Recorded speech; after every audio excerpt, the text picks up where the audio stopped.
Your hands are shaking so bad. Can you even hold a gun? Lieutenant Colonel Marcus Drake's voice boomed through the conference room at Camp Pendleton Special Operations Training Center, his laughter filling every corner of the space. The woman standing before him, Sarah Reynolds, 45 years old with auburn hair streaked with silver and pulled back in a practical ponytail, tried to steady her trembling hands against her faded blue t-shirt. Her worn sneakers had seen countless miles, and the frayed denim jacket hanging loosely on her thin frame made her look more like someone who had wandered in from the street than someone who belonged in this temple of warriors. I just want to learn self-defense. Sarah's voice was barely above a whisper, her green eyes downcast as another tremor ran through her fingers. The room erupted in laughter. 20 young recruits in crisp military uniforms, 5 officers with gleaming rank insignia, all united in their mockery of this seemingly fragile woman. Major Stevens, a stocky man with arms like tree trunks, slammed his palm on the polished oak table. This is where we train warriors, not conduct yoga classes for housewives. Fentanyl. Sarah breathed the single word, causing a brief silence to ripple through the room. But Captain Jessica Brooks, her blonde ponytail sharp as her tongue, cut through immediately. What are you babbling about? Security, escort this woman out. Sergeant Martinez, 6'3" of solid muscle beneath his blue military shirt, stepped forward and grabbed Sarah's arm. Come on, Grandma. Time to go home and bake cookies for your grandkids. But as his fingers closed around her bicep, he felt something unexpected. Muscle, hard and defined beneath the thin fabric. Sarah didn't resist, just looked at him with those storm gray eyes that seemed older than her years. You don't know, she said softly. Something's killing our soldiers. Lieutenant Colonel Drake adjusted his uniform, his bald head gleaming under the fluorescent lights as he circled Sarah like a predator sizing up prey. Ma'am, this is a restricted military facility.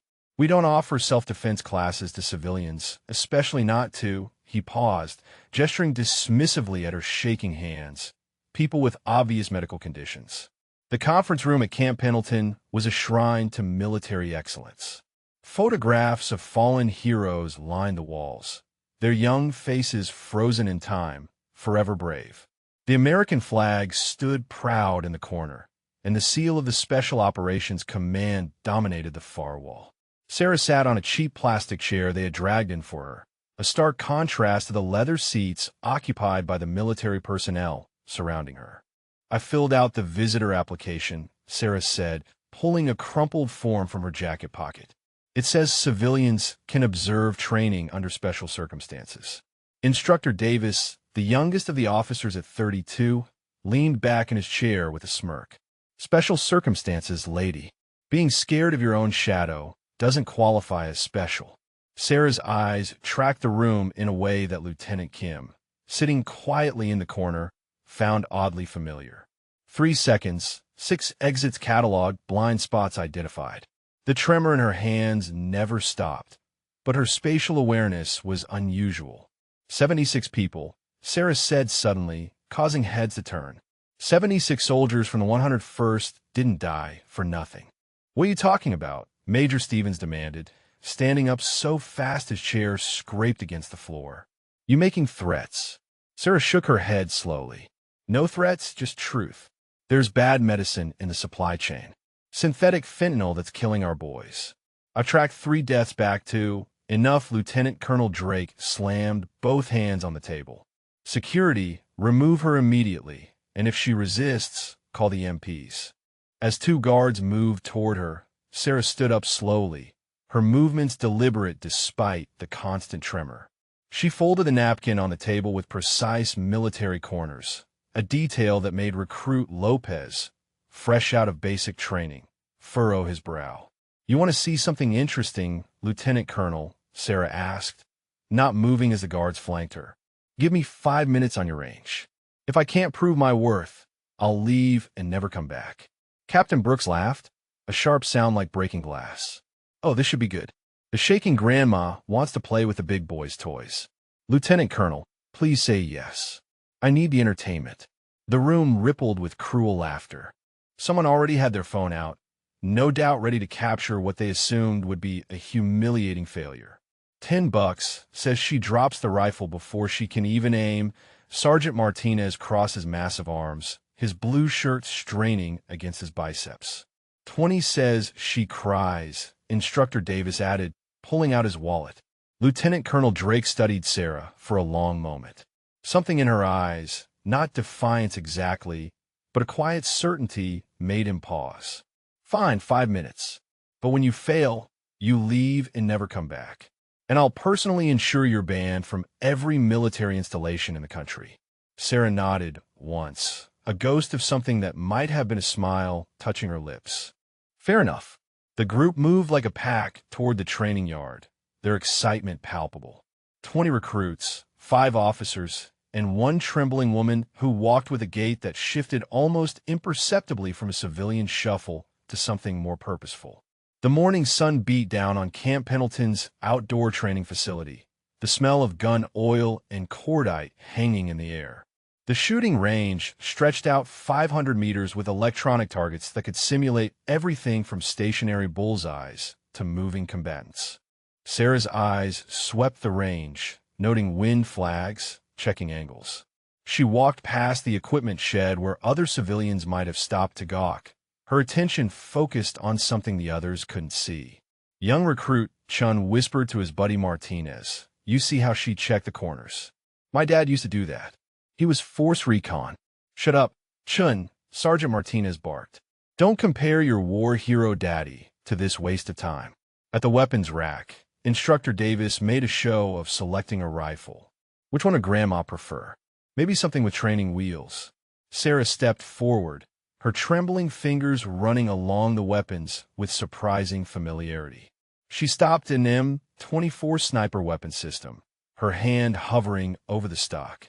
"That's a $30,000 weapon system," Major Stevens protested. "No way we're letting." "I'll sign a waiver," Sarah interrupted. "Full liability. If I damage it, I'll pay." The laughter died down slightly. Captain Brooks stepped closer, her perfectly manicured nails tapping against her holstered sidearm. "You have $30,000 in those ratty clothes." Sarah didn't answer, just pulled a worn leather wallet from her jacket and extracted a black credit card.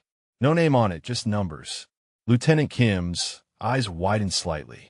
She'd seen cards like that before in very specific circumstances. "Lieutenant Colonel Drake avait dismissively." "Fine, give her the rifle. This should be over quickly." As Sarah lifted the weapon, the crowd held its breath. Some expected her to drop it immediately, unable to handle the weight with her shaking hands. Others waited for her to fumble with the basic operation. Instead, something extraordinary happened. The tremor was still there, but it adapted. Her hands shook, yes, but in rhythm with her breathing, creating a strange stability. She requested 4 minutes for sight adjustment, which drew snickers from the crowd. Sarah pulled an old cloth from her pocket, not military issue, but worn soft from years of use. She cleaned the barrel with movements that spoke of countless repetitions, muscle memory overriding nerve damage. Sarah checked the wind flags with practiced eyes, calculating humidity by the feel of the air on her exposed skin. Just like Junction City, she murmured, so quietly only recruit Lopez, standing closest, caught the words. "Junction City," he started to ask, but Sergeant Martinez shot him a look that could have melted steel. Sarah settled into position, prone on the ground, the rifle becoming an extension of her trembling body. The crowd pressed closer, phones raised, ready to capture her humiliation. The range safety officer called out, "Range is hot. Shooter, you may fire when ready." Sarah's first shot rang out across the training ground. The electronic display showed the result immediately. Complete miss. Not even close to the target. The laughter was deafening. "Called it," Martinez shouted, holding out his hand for his winnings. Captain Brooks was already typing on her phone, no doubt posting about the delusional old woman at Camp Pendleton. "This is just sad, Lieutenant Colonel. Can we end this farce?" But Sarah wasn't finished. She made a minute adjustment to the scope, her trembling fingers surprisingly precise. Fentanyl tremor offset 2.3 milliseconds, she said quietly, as if talking to herself. What did she just say? Major Stevens asked, but no one answered. The second shot split the morning air. Then the third, fourth, fifth, sixth. Silence. On the electronic display, 5 perfect shots had gone through the exact same hole at 500 meters, creating a grouping so tight it looked like a single bullet had been fired. Every phone lowered. Every laugh died. The only sound was the wind rustling through the flags and Sarah's steady breathing. "That's impossible," Instructor Davis stammered, walking to the spotting scope to confirm what the electronics showed. "With hands that shake like that," Instructor Davis stammered. Sarah sat up slowly, safing the weapon with practiced ease. "The tremor has a rhythm. Every neurological condition does. You just have to work with it, not against it." Before anyone could respond, a commotion erupted from the medical tent 30 meters away. Recruit Chun had collapsed, his face turning blue, body convulsing. "Medic!" someone screamed. "He's in anaphylactic shock." The base medics were still 5 minutes out, stuck in traffic from a vehicle accident at the main gate. Recruit Chin's breathing was becoming labored, his throat closing. Without hesitation, Sarah sprinted toward the tent, her supposed frailty forgotten. "Get back," she commanded with such authority that the gathered recruits automatically obeyed. She dropped to her knees beside Chun, her trembling hands somehow rock steady as she assessed his condition. From her jacket, that same worn denim that had seemed so out of place, she pulled a tactical pen. "Someone call the medics.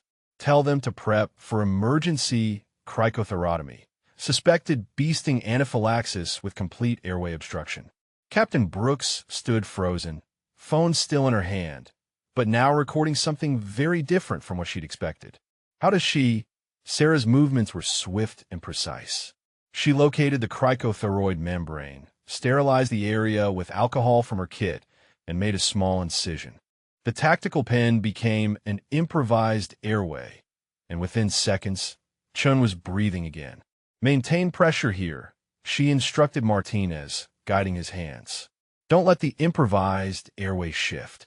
Tell the medics he'll need epinephrine and steroids immediately." As Sarah worked, her hands steady despite their tremor, she spoke in her phone, connected somehow to the incoming medical team. "Patient is a 22-year-old male, approximately 170 pounds. Anaphylactic shock with complete airway obstruction. Emergency cricothyrotomy performed with improvised equipment. Vitals stabilizing, but will need immediate advanced life support on arrival." The medics burst onto the scene 4 minutes later, finding Chun stable and breathing. The lead paramedic looked at Sarah's field treatment and whistled low. "This is textbook combat medicine." "Where did you lucky guess?" Sarah said, stepping back as they took over. Lieutenant Colonel Drake had his phone out now, but he wasn't recording. He was searching. His face grew paler with each result that came up, or rather didn't come up. "Ramadi 76 saved," he muttered, typing frantically. The search returned a single result. "Classified Operation Vigilant Resolve, access restricted." Lieutenant Kim leaned over his shoulder, her eyes widening. "Sir, isn't that the Doc Angel myth?" The medic who— "Quiet, Lieutenant," Drake commanded, but his voice had lost its earlier dismissiveness. The crowd had reformed around Sarah, but the dynamic had shifted. The mockery was replaced by uncertainty, even fear. Who was this woman who could shoot impossible groups with trembling hands and perform emergency surgery with a tactical pen? Instructor Davis, trying to regain control of the situation, stepped forward. "That was lucky both times. But combat isn't about luck. It's about strength, speed, tactical thinking." "You want to test me?" Sarah asked, her green eyes meeting his without flinching. "Hell yes. I want to test you hand-to-hand right now. Prove you're not just smoke and mirrors." The crowd moved to the combat training area, a 20-foot square of padded mats surrounded by chain-link fence. This was where Camp Pendleton's elite tested their mettle, where special operations candidates learned that technique could overcome size, but only to a point. Davis was 6 feet of lean muscle, 10 years of martial arts training, and youth on his side. Sarah was 45, trembling, and looked like she'd lose to a strong wind. "Place your bets, gentlemen," Sergeant Martinez called out. I've got 50 on Davis, ending this in under 30 seconds. Sarah removed her denim jacket, revealing arms that were thin but corded with a type of muscle that came from repetitive functional movement rather than gym work. Scars crisscrossed her forearms, some surgical, some clearly not. Young recruit Lopez noticed something else. "Look at her stance," he whispered to Martinez. "That's not any martial art I recognize." Sarah stood in a relaxed position that seemed almost careless, but her weight was perfectly distributed, her trembling hands held loose at her sides. She had automatically positioned herself so the sun was at her back, forcing Davis to squint. "Begin," Lieutenant Colonel Drake called out, his earlier search still glowing on his phone screen. Davis charged forward with a classic boxing combination. Jab, cross, hook. Fast, powerful, technically perfect. Sarah moved like water, her body flowing around his strikes with minimal effort. She didn't block, didn't counter, just wasn't there when his fists arrived. "Stop dancing and fight," Davis growled, frustration mounting. He shot for a takedown, textbook wrestling form that should have put her on the ground instantly. Instead, Sarah's trembling hand found a pressure point behind his ear, and Davis's left arm went numb. She guided his momentum past her, and he stumbled, catching himself just before hitting the fence. "Kyushijitsu," Lieutenant Kim breathed.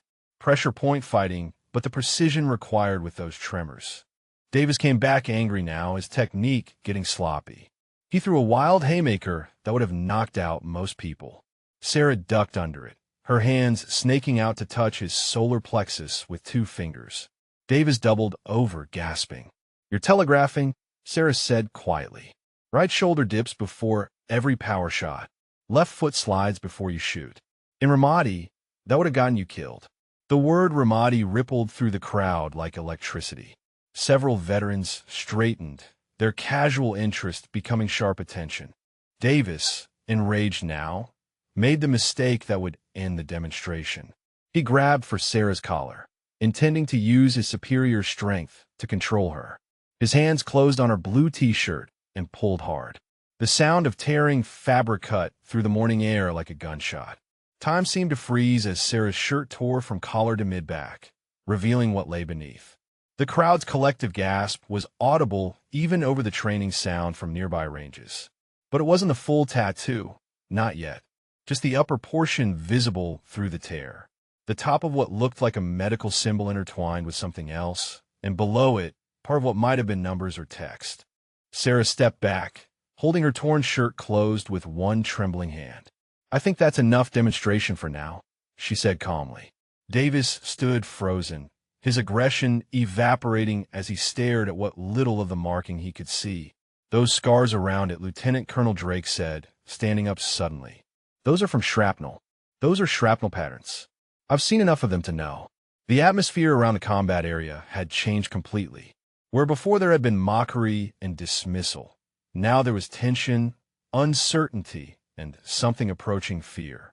Sarah stood in the center, still holding her torn shirt closed, surrounded by people who were beginning to realize they had badly miscalculated. Major Stevens stepped forward, his earlier bravado replaced by suspicion. "Who are you really? No civilian shoots like that. No civilian knows combat medicine and those pressure points." "I told you," Sarah said quietly. "I'm here about the fentanyl. 3 Marines from Camp Lejeune died last month. Respiratory failure that looked like overdose, but the toxicology was wrong. Same batch numbers as supplies that came through Pendleton. That's classified information," Captain Brooks snapped.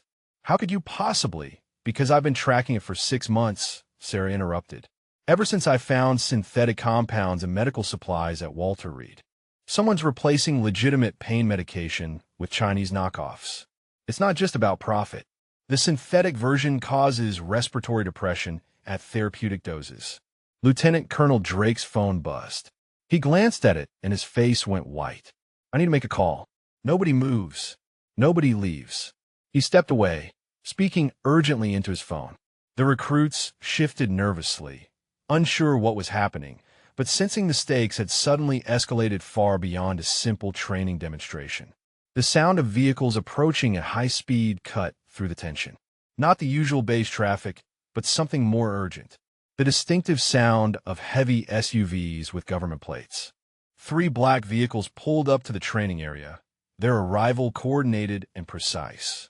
Men and women in suits emerged first, scanning the area with the practiced eyes of security professionals.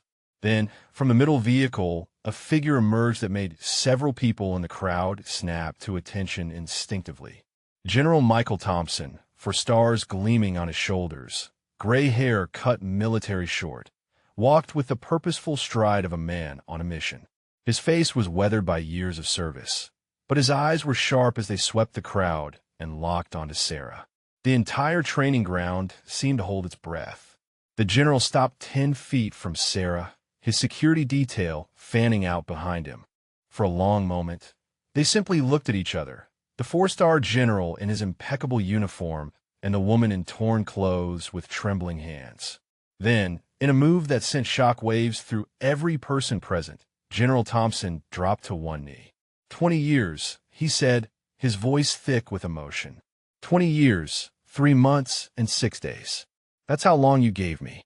The crowd was frozen, phones hanging forgotten in hands, as one of the most powerful men in the American military knelt before a trembling woman in civilian clothes. Sarah's expression softened for the first time since she'd arrived.